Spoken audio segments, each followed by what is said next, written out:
Good morning to all our viewers, and today, as we celebrate World No Tobacco Day, let us once again talk about the ill effects and health risks of smoking. Only here in your #1 health and travel show, Generation RX, now signing on.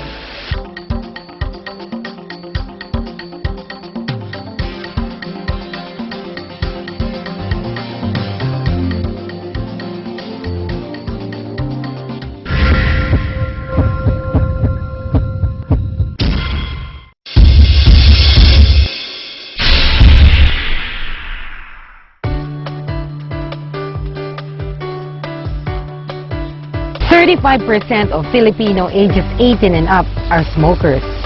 This data is very alarming because it simply shows that smoking is one of the major vices not only here in our country but in the whole world.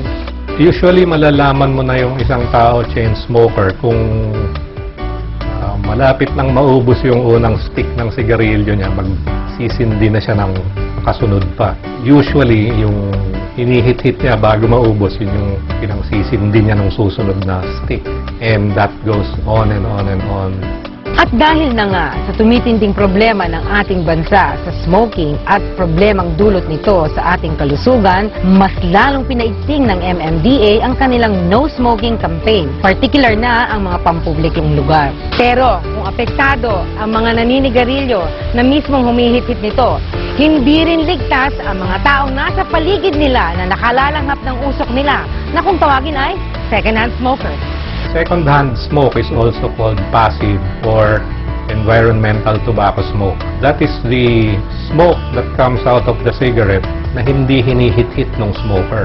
So, two types of smoke. Mainstream smoke, hinihit-hit ng smoker. Tapos yung side stream smoke na lumilipad lang sa hangin and everyone around is free to inhale it. And second-hand smoke, it is estimated that about 15% or even a little higher lang yung mainstream smoke. But over 80% of the smoke is released to the environment for people around to inhale.